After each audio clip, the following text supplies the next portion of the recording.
You're very welcome to another episode of the Scaling Your Business podcast. We've got a regular guest on the show again, Kel. This time, we're talking about the housing crisis. You're very welcome back to the show. It's good to be back here, Rian. We're looking forward to today's one. This is a really topical one, I think. Certainly is. There's a lot of noise around it at the moment. I know a lot of others are talking about this topic. I've got a good few friends that are interested in this from a variety of different reasons. I know myself, I'm looking to get on the property ladder in the next couple of years, moving into a property in South Dublin, renting with my girlfriend in the next couple of weeks. But that's to save up to buy in the next few years as well. So, but that's my angle. I'm sure everyone has other different angles. There's a lot of people giving out who are on the market to buy, but then there's a lot of people happy who have properties looking to sell because a lot of money to be made at the moment. So I was thinking, where do we jump in with this? And probably for me, considering Ireland has one of the highest percentage of homeowners in Europe, I thought we focus on location and the importance of location. So a couple of people talk about how location is fundamental in terms of the value of the property, because it's the one thing that you can't change. For example, if you're located in the city, you're probably close to more employment opportunities, more amenities, schools, healthcare. So what are your thoughts on location in terms of driving up or down the price of a property? Do you think that it's got a good reason to increase or decrease the price of a property? That is the €1,000,000 question, isn't it? How do you value a property even? Because it was much more logical before COVID, because you can kind of say, well, I work in Dublin, so I kind of need to live in Dublin, and therefore my family needs a certain size home. And whether you're single or you had a couple of kids, there all of a sudden your range was narrowed down an awful lot because you couldn't live in Limerick and work in Dublin. Not really, unless you had an apartment or something, which is an extra expense in itself. But now with COVID and the national broadband scheme, whatever your opinion on it, it is giving more people more options of where they live. So location is really important, but I think it's going to become much more person dependent, because a lot of people who would have been forced to live in Dublin because of their work, and that's a huge factor when it comes to location and buying your home, that may not necessarily be a factor now, because when you have the likes of Twitter, and Twitter was one of the first ones to come out and say, hey, look, that's fine, you can live anywhere you want in Ireland, no problem. But if you pick somewhere, outside Dublin, we're going to prorata your salary. And that works fine, because living in Leitrim is most likely going to be notably less expensive than living in Dublin or even Cork or some. And I don't know exactly how they're working it, but they are prorating people's salaries if they do live outside Dublin. So now suddenly somebody who might have had a lovely manager's job, for example, and they're on a really good salary, they can still relatively have that really good salary, but the lifestyle that comes with living by the sea. And a house there is actually worth a lot of money to that person, because their family gets a lifestyle, they get to work from home, and they have this lovely balance that they wouldn't have necessarily had in Dublin. So that might push the house prices on the coast up a little bit more.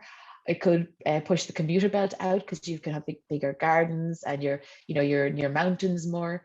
So location is always going to be important. But I think there's an argument for it not being necessarily work-based, more lifestyle-based. But I don't know, we'll have to see how that all pans out. Absolutely. Do you think there's going to be more people moving outside of Dublin? I think in many ways, yes, because I know there was a daft article out recently, and it was just talking about how prices outside Dublin were rising higher than prices in Dublin.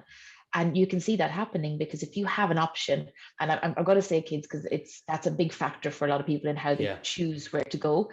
And it's a good one to illustrate, to kind of get the point across.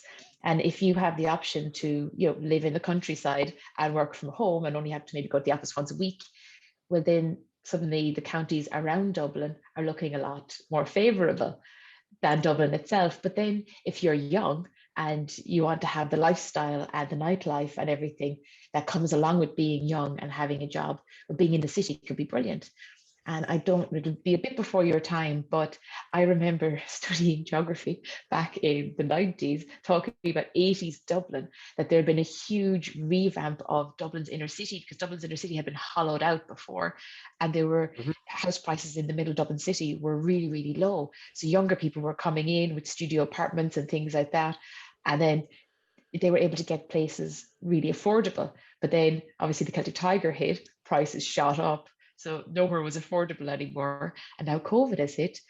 And I honestly don't know how that'll all work out. So you were talking about house prices coming down. I've got a couple of statistics to share with you here. It said that property cycles run in 7-year cycles. So if we go back and look at the last couple of years of data, from 05 to 06, property prices increased by 14.9% nationwide. From 06 to 07, they increased by 7.5%. And then we were at the end of the cycle. Very little, in fact, no international funds were invested in Ireland at this particular time. Then 08, they went down by 6.9. 09, they went down by 18.1. In 2010, they went down by 13.4. And then they started to shoot up again by increasing by 17.1% in 2011. Demand was incredibly low because, and this is why they shut up, people couldn't afford to get mortgage approval. So if we fast forward to 7-8 years down the line, it brings us to 2018, 2019. Property prices increased by 2.3%. And in 2020, property prices increased by 0.3%.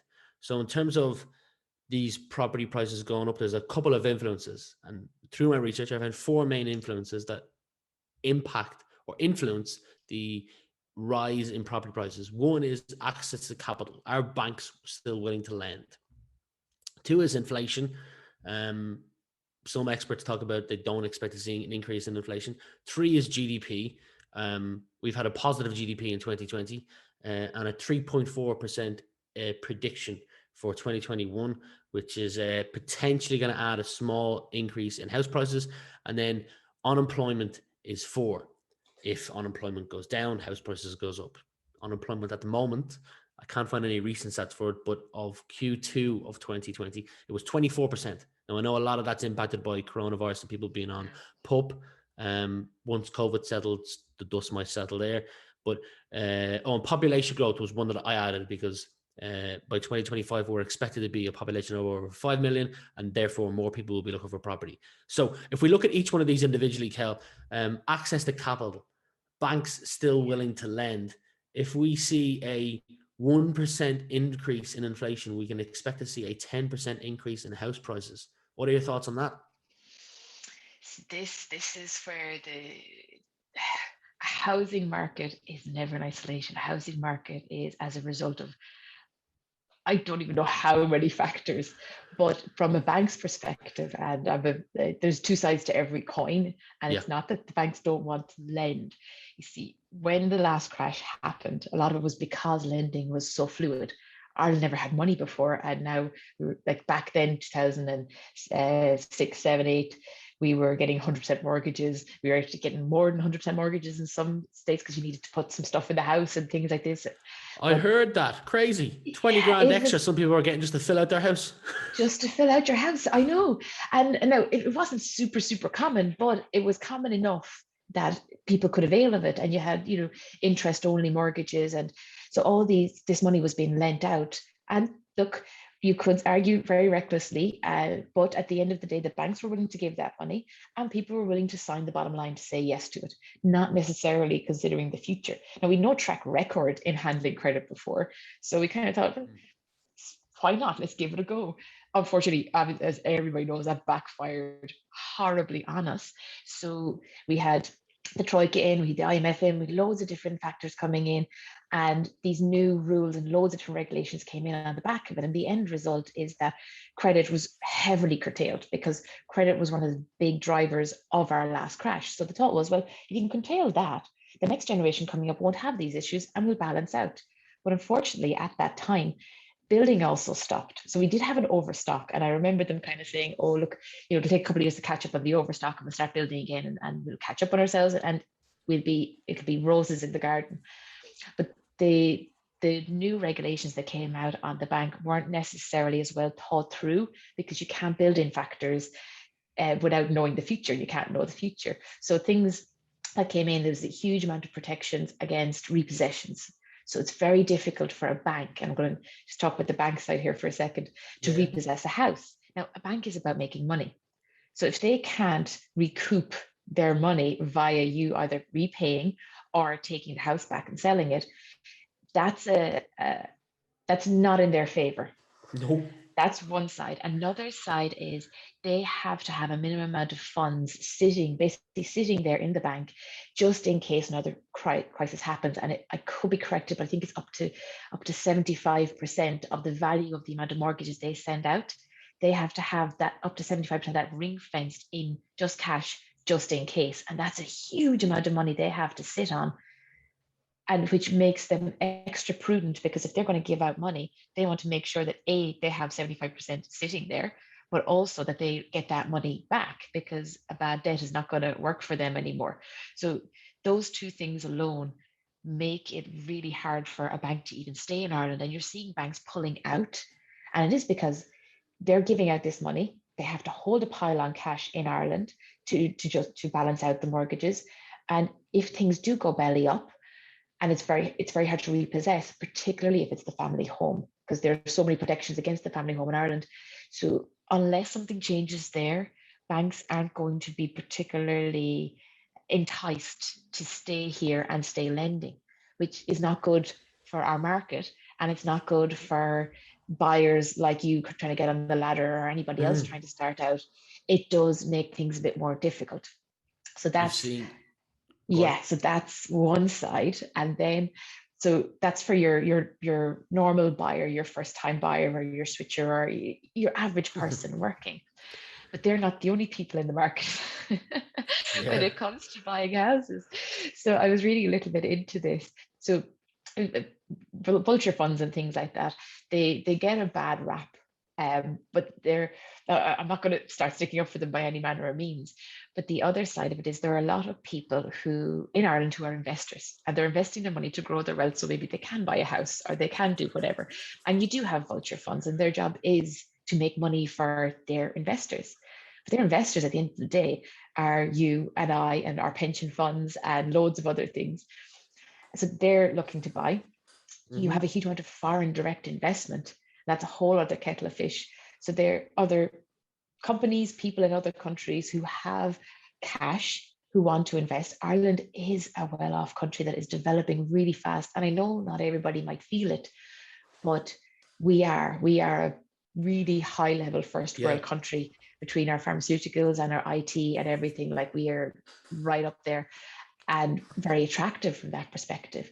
Now, that could change and put a spanner in the works, that if our tax rate, our corporate tax rate changes, we may not have the level of foreign direct investment. So that's a tap that could switch off. That could be a whole 10 podcasts in itself, because if that switches off, then, well, that money would, if it's not there anymore, would affect the market.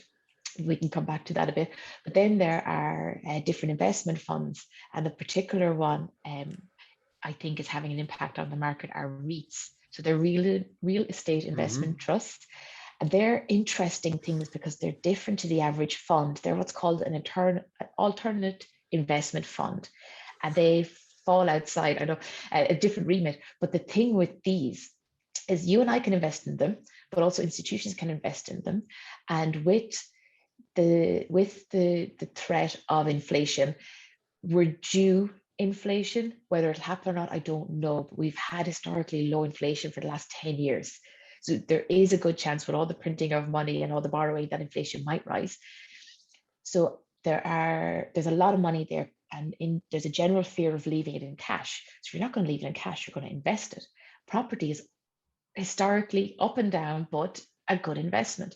And if you don't want to invest directly yourself in property, a REIT is a really good way to invest. Not just because you're investing in property relatively cheaply, but from a tax perspective, the tax is lower. It's only 33% versus a lot of the other funds, which are gross roll up of 41%. So for an investor, I'm paying less tax, I'm getting into the property market. And the thing with these REITs have rules. So it's not just somebody buying up willy-nilly. 75% of the assets in a REIT has to be in property or property related businesses. Also, 75% of the income of a REIT has to be from rental income. So you have these guys running the funds, their job description is not to rip people off. Their job description is to follow the rules of their fund and buy all these properties. So you have a first-time buyer doing their best and saving up their money, but you also have somebody else who's managing a REIT, whose job is to follow these rules and have all this income coming in and buy all these houses, and they're the same houses. And some of these investors are government investors, so it's the government as well. So it's really hard to get a good balance on this. There are only a couple of the interested parties. Well, there's a lot to unpack there, and they do get a bad rap. So I know you mentioned a couple of things, and you probably saw me taking down notes. So you're right, there's banks have to hold in Ireland, unlike a lot of other European companies, a percentage of cash in reserve from the previous crisis. And that doesn't attract a lot of banks, because the way they make money is by taking your cash and putting it in the market and playing with it to make money from it. So the KBC and Ulster Bank have announced they're exiting the Irish market. Yeah. A couple other things you talked about was potential increase in tax. I know America have talked about a universal tax rate. I wouldn't necessarily be too scared of that, because a couple of points I've made here. On this side of the Atlantic, we are an English-speaking country, one of two, but we're only one of one in the European Union. We've got an insanely good rep in terms of talented people, and then our tax rate is actually still lower than the majority of other countries that we'd be competing against. So I wouldn't get too worried up. And there's a lot of other great people out there like Dave McWilliams talking about this on a regular basis. So if people are interested in staying up to date with that, also check out him. You talk about investment funds. They also get a bad rep on REITs. I think there's, if I'm correct here, looking into it, there's 3 of them in Ireland at the moment, and they have to be on the stock exchange as well. So if we talk about investment funds for a second, and then we'll go back to the 3 of the other 4 points I talked about, influence. They get a bad rap because they don't have to pay tax. But initially, if I've done my research correct, and if I've listened to you correctly as well, the average normal person can actually choose to do something like this. It's called investing in your pension. And if you invest in your pension, you don't actually pay tax until you decide to take the money out. So it's essentially the same thing that they're doing, and they are taxed on the dividend they earn. So this, let's call it a loophole, is actually available to the normal person as well. It's just called investing in your pension. So I know they get a lot of bad rep, but if we go back to the stat that I gave, and I'm looking at my computer here, 14.9% increase in property prices from 05 to 06, 7.5% from 06 to 07. And at this point, there was no international funds interested in investing in Ireland. Yeah. Currently today, there are international funds interested in investing in Ireland, which is a positive sign. Oh yeah, look, once there's foreign interest, and it may make it tougher for the average person to buy a house, for the economy as a whole, that's a really positive sign. Because you want people interested in you. You want people going, oh, what are they doing over there? Let's put somebody in that. Like that is a positive thing. But in the whole context, not everybody will agree, because it depends on where you are. Well, I'm in the position of should be disagreeing. Yeah, and it's the housing market is such a difficult one to unpack. And I was just throwing some of the ideas out there, and like there's another part as well, and that's obviously our supply. And to be fair, the new regulations that are coming in on the standard of houses, like that is really required, because if you look at the pyrite and mica up, and up in Donegal and Sligo, like that's taken 5,000 or 6,000 houses out of the market. Like they're not, like very few of those are going to be livable houses, which puts another 5,000 or 6,000 families back on the market, essentially fighting for the same type of houses. I don't even know how that's going to work out. And then there's the fire regulations, you have those Priory Hall and all these things. So having better regulations coming in and better standards of houses is good. Unfortunately, it puts the price up again, and it makes it a bit slower, and it makes it a bit harder to get through planning. So I don't know. And it's not only young people looking for houses on that thing, because you talked about families, let's say COVID has caused many couples to break up. Now there's one of Yes. those couples looking for an alternative house, which puts them on the market as well. So there's a lot of people looking. One of the points of influence that I made that impacts whether there potentially be a property crash on the horizon is unemployment. And I know I touched on 24%. I'm sure there's a more recent statistic that's gone off Q2 of 2021 at 24%. But once the dust settles around this craziness of COVID, I imagine that percentage will go down. I'd be shocked if it didn't go down because that's incredibly high. I know when I studied for my living cert, it was at about 13.5%. You'll never get it to zero ever. But No. my question for you is, if that goes down, are you worried that the prices of property, that could influence the prices of property to go up?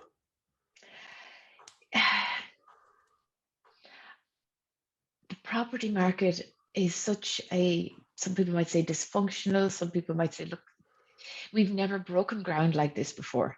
And as it stands, and look, like what I'm saying, I don't have any extra expertise here or anything. So we may not be in a bubble.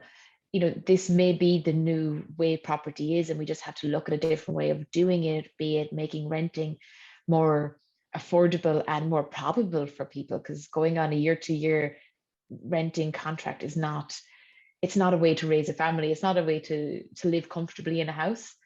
But at the same time, if we do start building proper quality houses, and potentially if we do start building up in the cities and changing from a model of everybody must have their own 3-bed semi-detached or their own detached home in the country, and maybe potentially embrace a more what a lot of other countries have, and that is your apartment living. You can get a lot more houses built in a lot much smaller space at generally a better price than more satellite houses spread along a main road. And what that will do as well, it'll make amenities less expensive. It'll make loads of things, you know, broadband, electricity, all those things will be less expensive to put in and service apartment blocks and things. So that might have an impact. But Well, sorry, you weren't finished. yeah, no, you're fine. Go on. I was going to say this leads me to one of the points I sent you in an email a few days ago. In leading up to this was around you mentioned properties. Let's talk about high rise, specifically high rise in Dublin. I know Yeah. there's plans to build a 45-story apartment block on the North Quay in Dublin city centre. One of the things that's cited in this piece of research is that Georgian buildings will be protected. And most of these high rises are down at the Docklands. So from the city, they won't be an eyesore, because when you go to a foreign city, which has lots of skyscrapers, and you think of it, when you're outside of the city or a little bit outside of it, you can't really actually see a lot of the skyscrapers. And Dublin point example here, someone gave a great example. Shane Fleming, actually, he said that when you're walking around the city, how often can you see the spire from a lot of the streets that even when you're close to it, you can't really. It's only accessible from a certain number of streets that you can see it. So some people argue that it's going to be expensive to build these high-rise buildings. Other people argue in the point that, you know, it will lead to reduced traffic congestion. So high-rise in Dublin, you think it's a potential answer to a problem, or are they just throwing money to try and make money? That is a really good question. If you look around at any of the really successful cities around the world, they all have high rise. And I think with Ireland, I think we would benefit from high rise, but this is a personal opinion, nothing more than that. I really think we would, because we have so much going for us as a country, between like very educated people, we've great industries, we've foreign direct investment, we've loads of brilliant things. And a good way to fix a housing problem long term would be to have more accommodation in a very small space, and that is high rise. But it would have to be done in a way where the high rise buildings were built properly and solidly and sustainably with amenities around them. And if you look at like Singapore or some of those countries, like the amount, you could have thousands of people in one apartment block over there. And it's very normal to rear a family, and there would be, creches built in to these apartment blocks, and they'll have proper amenities outside. They'll have play parks and gyms and swimming pools, and everything's maintained properly. There'll be internal gardens, and just do it really properly so that somebody would be happy to live there for the long term and have them managed properly. And I think that way we could be onto something. But it can't follow our historical train of just throw something up there and hopefully nobody looks at the fire regs. It has to be done where everything is to a caliber where somebody would be happy to spend 20, 30, 40 years of their lives. Doing it that way, then we could have something absolutely brilliant. And there are loads of examples around the world.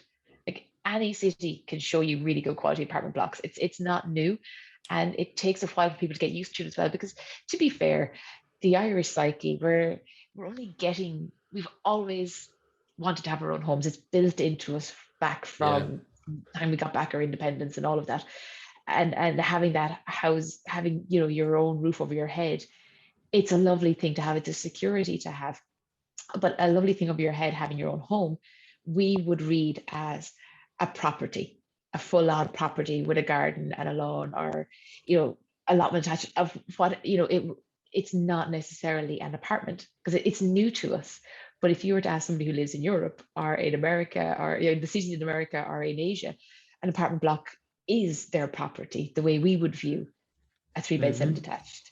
And it's a switch in mindset as well. So I do think, and potentially as Ireland grows, like we're becoming more global, and we're being influenced by other countries in a positive way, that it might just come into our psyche a bit more that, look, living in an apartment is a fantastic way to be. Like, be able to rear your kids in a place where you're really close to the zoo, and you're really close to cinemas, and you're really close to like properly maintained play parks and quality schools, and you could walk everywhere. Like, that's a brilliant thing. Change is something that people are not always open to. It takes time. I think it takes time. It takes a generation at least, I think, to change, because what we've done since the 70s and 80s, that psyche from being a poor country to being the modern society with the Celtic Tiger, to being this new version that's going to be post-COVID, they're all very different psyches, and we've grown so much. Another 10 years could have a massive impact on how we look at things and view things, and what is our new normal. Side note, I used to live in Perth in Australia. I moved out there for a year I said this on our last podcast, either 2015 or 2016. I can't remember. It's embarrassing that I can't. But I worked in a pub when I was over there. So I used to be driving home late at night, 2 or 3 in the morning, sometimes 4 in the morning when the pub was closed. And one of my favorite things, I'm a man of simple things. One of my favorite things was looking at the city skyline of the skyscrapers as I was driving home. Oh, it put a smile on my face every night when I was driving home, because I could just see this huge city. And I think there's only a population of 1 million in Perth, which is the same as Dublin. Fun fact, it's the most isolated city in the world. Wow. Yeah, because between there and the next city, it's just basically desert. But yeah, so it will be cool to have that same feeling driving home from work in Dublin. But that's just me. You were going to say something? Yeah, no, I think you're right. There is something quite beautiful about a lit up skyline of a city that's doing well. And there's a pride can be attached to it. Like, there's songs about New York, there's songs about all these beautiful cities around the world, and beauty is in the eye of the beholder. I get that. But I think a well-designed building that is safe and done properly and that you could live in, that's a wonderful thing. For sure. Government intervention is something that people are potentially calling for, depending on who you read and what you read and where you read. According to Sharon Donnery from the Central Bank, there should be 260,000 more households in Ireland, and that was a document released in 2020. In the 5 years leading up to the pandemic, there was just one house built for every additional 7 people in the population, substantially less than what was required. This is not a quick fix. This is a symptom of a much wider problem, is what the quote is that I'm reading from here. So what can the government do is probably one of the questions. A couple of things that I've noticed from my research is there's this thing called a Part 5, which is where it says local authorities have relied more on private development, but not only via so-called Part 5, where builders must set aside a portion of developments for social and affordable housing, but also buying stock directly from the market. Funds have bought up properties, but so too have local authorities, and in turn the state have bankrolled funds via long-term lease arrangements, spending a vast amount on housing supports, which would be better directed in long-term to building its own stock. Now there is political consensus that the state must build more itself. Also, increases in Part 5 of an estate, which is a private builder, must set aside for social and affordable housing from 20% up from 10%. You think that's a good thing or a bad thing? Anything that builds houses is a good thing. Anything that gets more houses on the market is a good thing. Um, yeah, I think they're playing around with models, which is not a bad thing either, because most of the stuff, you only know if it's a good idea or bad idea 5, 10 years down the line. And a lot of these things that start off as a really good idea, like that we had an excess of houses, so they stopped building, and now they realize that we should actually start building way before the excess of houses, ran out. But the excess of houses back after the last recession. And I like back in there would have been council estates back in 60s, 70s, 80s. Yep. And the council, I don't know the ins and outs of it, but it was along the lines of, people were given the option to buy the house, to have it as their own. So naturally, if you could own your own house and you had the income coming in, you could buy it at a good price from the council, which is a brilliant idea because it gave people ownership of their homes after a certain period of time. The problem with that is the council never built any more after that. So they just sold off their current housing stock and didn't put anything in place to kind of go, we needed these houses in the first place to rear a generation of people. What happens now? So there wasn't the foresight to maybe, cycle that again. And I think that's what they're starting to do now in a slightly different way. So instead of them being standalone, council estates, to use the old phrasing for it, they're mixed in with modern estates. And that could work out really well. But it means you have, let's say, a council house right beside somebody who's paid 400,000 or 500,000 for their house. And that can work perfectly, but it doesn't always work out perfectly, because you have somebody who's just above the housing line having to buy their own house, and then you have somebody else who who's only earning a small amount less, who gets their house for essentially free. So I don't know, there's a massive amount there, but do you know what? It's always a positive that they're doing something. There is something coming in place where you have people getting a chance to get on the property ladder or getting a home over their heads that they wouldn't have had otherwise. So no matter what, it's a positive. How it pans out, I don't know. And what does the 10 to 20% actually look like in reality? We'll see. Yeah. Well, see. You talk about council houses back in the 60s and 70s, and there's these new schemes coming in. One of them is the shared equity plan. It's essentially, in summary, a 30% stake. The government will have a 30% stake in new homes for first-time buyers. Now, the property can be a max value of 400,000, and it must be a new home.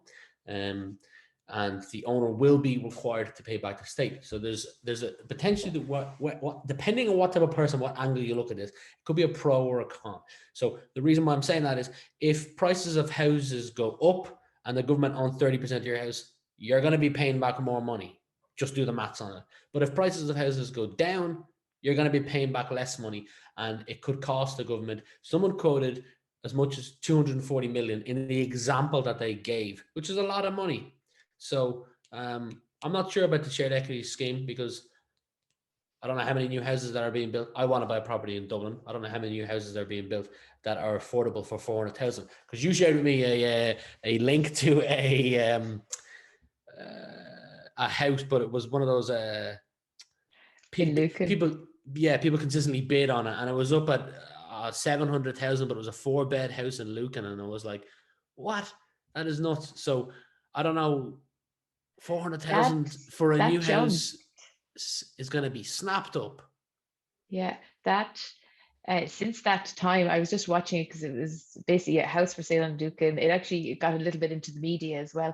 The last time I checked it, it was up at 1.2 million. I know, it would bring tears to your eyes, wouldn't it?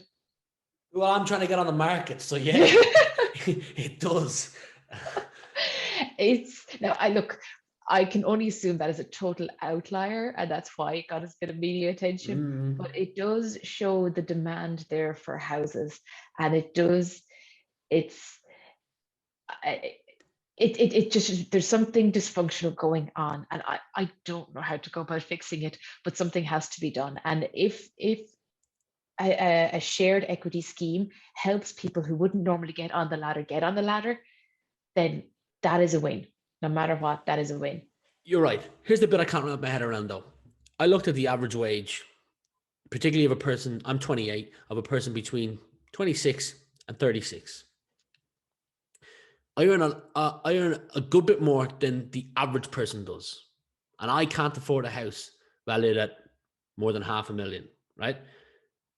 But how are these houses being snapped up by people? I'm like, where are these individuals getting this money from? Because I know I earn more than the average, and I can't get it. Now I have my own difficulties because I'm self-employed, which doesn't make it easy. It makes it a little harder to get on the property ladder. But still, I just see another house snapped up for 600,000, and like this house was 600,000, and then you come back a week later and it's 710,000, and then it's bought, and it's like, who has the money to buy that? Where are they getting that from?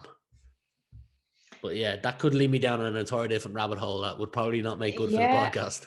and it just goes to all the vested interests. Like I don't even know all the vested interests, but like you have the Mm. REITs and the funds, but you also have foreign direct investment. And foreign direct investment doesn't necessarily have to be from a company; it could be from an individual with money. Hmm. And there are a lot of countries that have money that they're willing to invest in a country like Ireland. Yep. So There's you just don't know who's behind. that recent estate in Maynooth, wasn't there? One that Yeah, was bought up. yeah, just like that, just snapped up. The right price came in, and they bought it. That was, I think, triggering of a lot of the more recent conversations in the news about real estate and the price of real estate. Because in one fell swoop, big headache for the developer. He didn't have to sell off onesie twosie houses. He got the whole lot done at a really good price. Yeah. The, People spoke positively about that being a good deal for the developer, but I had my business hat on and I was like, is that, if you go to a store and the store has a crate of Coca-Cola, right? And someone comes in and goes, I'll buy one of those cans of Coke. And the store owner goes, €1, please. And then there's 1,000 cans of Coke. And someone comes in and goes, I'll buy all of them off you right now, but I don't want them for 10 grand. I want them for 7 grand. And the store owner goes, well, yeah, I'll get rid of them right now. So, but when you do the maths on it, they're not making as much money. And then when you look at the solicitors only really have to file one document compared to, let's say that housing is considered 400 houses, or that's probably large. Let's say they're at 100. They have to Yeah. file 100 different documents, and they're making 99 times more documents processed, which therefore more money. So um, that was my thought. I like, was that really a great deal from the person who owned it? I don't know. Depends on what profit margin he's looking for. That's the Yeah. way I would see that, and how quick a turnover and what plans he has in the pipeline. You just don't know. And maybe it was, maybe it wasn't. But that's what happened. The cost to build is something that has come up a couple of times, and Yeah. there's an article on this. They want to establish why it costs so much to build property in Dublin. Um, there's economists from Trinity College Dublin. I think it's Ronan Lyons has given his thoughts on this. He says he's long called for detailed government-sponsored study to lay out all aspects of the cost of building. Are there any? And the answer may be no. I don't have any thoughts on this. But have you got any thoughts on why it costs so much to build a property here? I wouldn't know most of the costs that go in, but I would know only a tiny high level that to build something close to a passive house or close to a Mm. house that's, A or B rated, which is what they need to do to, well, for sustainability carbon side of things, which we have to, because whatever the price of houses, we need the planet to survive so that we can pay these money for these houses. So to build a passive house can be more expensive. Now, it's totally mitigated by the running costs ongoing. It's like getting an electric car, you pay more up front, but the running costs are a lot less. So with a passive house, it's that. But to get all these extra regulations, it's not just throwing up a wooden frame, putting a bit of cladding around it, sticking in a few windows. There's a lot more insulation, a lot more thought, a lot more Yeah, things to be thought through to get a passive house. But see, I think over time we'll get better at that, and we'll get faster and easier, and agreed. we'll have economies of scale. So maybe at the moment it's more expensive to build. Maybe it's just an adjustment period as skills change and materials change, and we're just through that more expensive period until you know yourself, you get better at something, you get more efficient at something, and you can bring down your own prices. It might be the same with this. After that, I don't know. You know more than you think you know, though, because what you said has been quoted a few times in articles, so you don't give yourself enough credit. But I'm There, always conscious of there are so many factors, and as much as I might read stuff and as much as I might learn and kind of get my own points of view, inevitably you can never have the full picture. There's always something else. But thank you for that. I'll take that, Rian. yeah, there was information published last year by Dublin City Council. I went and became a stat monster for this podcast, and this is probably the final stat I have. Or I think there's one or two more, but it shows that the average cost was almost 430,000 on total delivery costs in these developments, according to Dublin City Council, which is a lot. A lot. A couple more things I want to talk about because we're getting close to the hour. There's two terms that people ask me to explain, and they were when it came to mortgage lending. And the two terms were loan to income limit was the first one, which is essentially if you're going to buy a property right now in Ireland, you're looking for the bank will lend you 3.5 times your annual income. So the example that I have here is if you earn €50,000 a year, a nice wage. This means you're allowed to borrow a max of 175,000 under the central bank's rules. If you're buying with your partner, who also, let's say, earns 50,000, that amount now doubles to 350,000. Which, if you're looking around properties in Dublin, don't get excited. However, there is a rule in a calendar year. 20% of mortgage lenders are allowed to give out money to first-time buyers that are above this cap.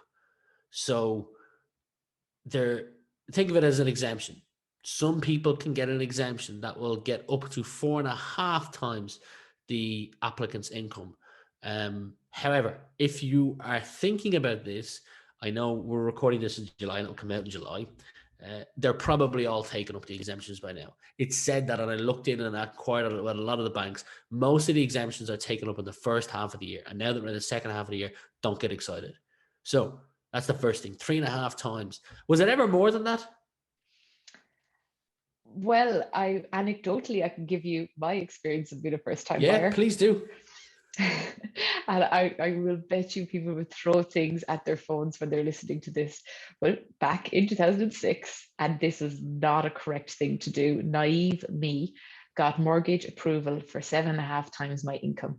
Holy moly. Not finished yet. I was 3 weeks into a job I had never worked before. Wow. Yeah. Yes. And I signed gladly on that dotted line, not realizing the millstone I was giving myself, because a year later, that house was worth so little. And there was job losses, there was everything. It was a mess. It destroyed us for the 10 years afterwards. But yes, rules were more flexible back then, For to sure. put it Wow. mildly. But you That's were saying mad. there with the central bank, it is because of things like that. And I didn't get 100% mortgage, it was a 90% mortgage, I believe I got at the time. Yeah. It wasn't even 100%. And it was because of that on a massive scale that the central bank had to step in. And this is what we've come up with. So you're saying, yes, so the loan to value up to 3.5 times your income. That's one. Like, there are three things the bank really looks at, or well, banks have to apply, what's the word? Adhere to. Apologies. Yes. When it comes to particularly first-time buyers, but it's for people who are switching, and it's for investors as well, but particularly first-time buyers. And that is your loan to value, 3.5 times your income, exactly like what you said there. Loan to income, that's 3.5. Then the loan to value, obviously first-time buyer does have more leeway, up to 90%. A switcher or somebody who's on a second-time house or upgrading or whatever, they're 80%, and an investor 70%. Now, a lot of banks kind of do the investor house up to 50%. It's kind of just to protect themselves a bit more as well, just again, because of history. All of this is because of history. But the third one then is the affordability. And this one isn't spoken about as much. This is the third big thing. So the affordability, people will kind of put it in the same bucket as the stress test, a 2% stress test.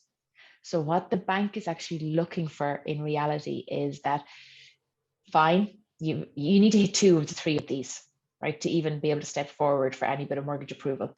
But affordability is to be able to, after your mortgage is paid, have money to live on. Because again, what happened before as well, people had very little money to live on by the time their mortgages got every month. So the affordability, what you're looking for is, if they stress test you, that so that interest rates, if they went up to 2%, you would still have, as a single person, kind of €1,000 to €1,300 left over. Gotcha. And as a married couple, 1,900 to 2,100. I think I'm right with that. Disposable income after you've paid your mortgage and your main expenses have gone out. So they'll look at all your expenses going out, and you need to have that amount of money left over. So you can live. I keep interrupting you. I apologize. You're all right. I hate interrupting people, I do. But yeah, so it's 3 key things, and you need to have at least tick the boxes for at least 2 of them. Obviously, ideally 3 to give you better chances, but to get past the first hurdle, it's your loan to income, your loan to value, and your affordability. That's good to know, the stress test, because I vaguely remember hearing of that, but it's only come back to my head since you said it. And then the loan to income and the loan to value one was, you said, where you're required to pay a minimum deposit, and for first-time buyers, I believe it's 10% for any property. The example that I had here in terms of maths was, if you're a first-time buyer and you want to buy a house for 300,000, the rule means that you'll need a minimum deposit of 30,000 before you can be lent the remaining 270,000. We've discussed a lot on this podcast, from mortgage lending rules to some potential ways to fix a potential crisis, to high rise in Dublin, to is there a potential property crash on the horizon? And we spoke about how the property cycle runs in 7 years and some of the stats around that and some of the influences. Reminder, they are access to capital, inflation, GDP, unemployment, and I included population growth as well. And potentially government intervention, you could probably add as a 6th. And then you touch on REITs and investment funds, and we started with the importance of location and stating that at the top of the podcast, Ireland has one of the highest percentage of homeowners in Europe. So a lot was discussed in this hour. I'm sure we could probably make this another 10-hour podcast if we stayed on the line. But from my end, I've enjoyed this. I hope people get value from it. And we'll be back again with another podcast. Not the housing crisis. We're going to pick another topic. But Kel, thanks for being my guest today. Thanks for having me on, Rian.